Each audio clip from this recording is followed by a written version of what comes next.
So I wanted to address a topic that seems to be controversial for whatever reason.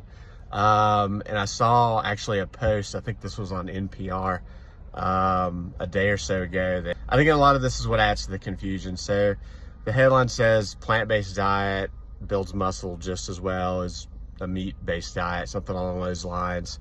And then it goes into a study where they took 40 participants, fed one a plant-based diet, one a omnivorous diet.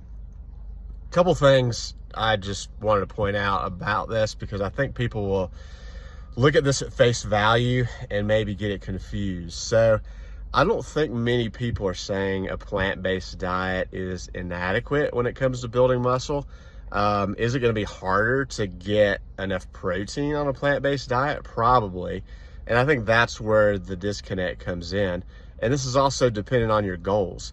If you're someone who just wants to be in better shape, wants to be healthier, wants to avoid chronic disease, then a plant-based diet is probably fine. You do need to be conscious of the amount of protein that you're getting in if you desire to build muscle. The general rule of thumb is somewhere around 0.7 to 1.2 grams per pound of body weight. If you're plant-based, you're probably naturally going to be closer to the 0.7 end of that, and that's okay. I think the issue is it's definitely going to be more difficult to get enough protein.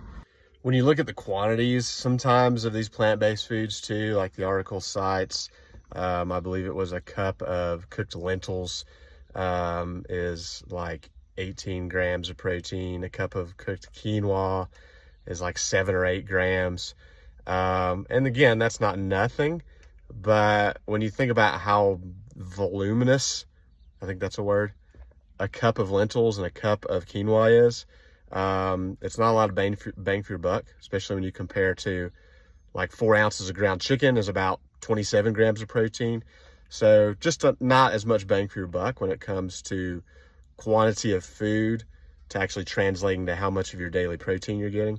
Obviously, there's the debate over the quality of the protein, whether it has the complete amino acid profile, all that stuff. For most people, that's not really a big deal. If you're a professional bodybuilder, yes, it's going to be a bigger deal.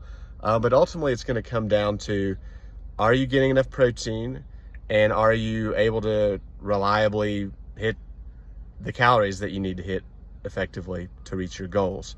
Whether you do that on a plant-based diet or an omnivorous diet really doesn't matter. It matters what works for you and what you can do consistently. Lastly, I just wanted to point out this study was 9 days long.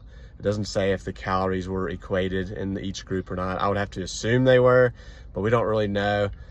They do mention in the study that it was a short-term study and that longer studies need to be made, but I wouldn't really put any stock whatsoever in the amount of muscle that somebody built in 9 days, regardless of what their diet was. So this is just an example of how a headline, I think, could be confusing to people. And when you actually break it down, you see that this wasn't really an adequate study. It doesn't really prove anything that we didn't already know.